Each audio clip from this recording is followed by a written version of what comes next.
empty. You sit off the bus. It's real. We're going to expand our palette. And I told y'all I'll stop. I want you to see that this whole event was about relationships, and you eloquently shared that on around the room. It's about relationships, and it was about being where you were planted. Being where God sent you to be planted and being developed from that particular place. And so they went to church. That was ministry, the synagogue. When they left the place of ministry, they went back to Peter's house. And when they got to Peter's house, Jesus was still in his assignment. And so it was a ministry field there. When she was healed of her sickness, what did she do? Ministry, same thing. She ministered right back to them.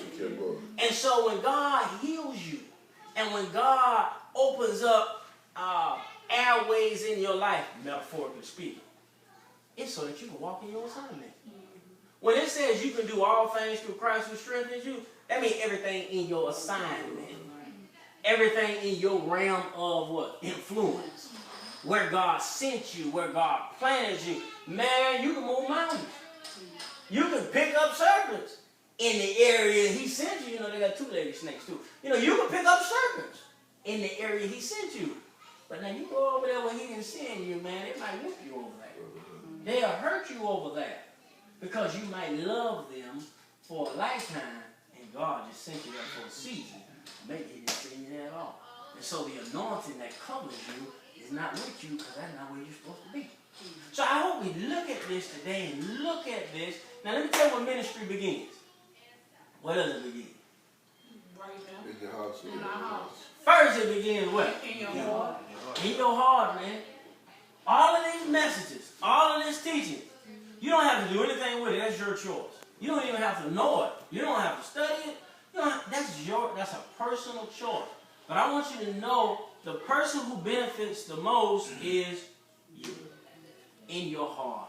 And God will develop you. That's his promise. He said he'll meet you. One thing you have to do is open up your heart to me.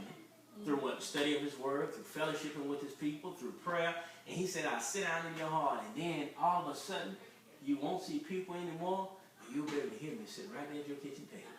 And we'll have all kind of conversations. And I'll tell you everything that you didn't know about yourself, everything about life. And then once ministry goes from your heart, it goes to your what? Your household. And that's what's happened here. His household. His household is beginning to be blessed. And I know y'all young, and y'all outside of y'all own household, and y'all about to, spiritually speaking, you're in the process of developing your own spiritual household. But see, this is the blessing.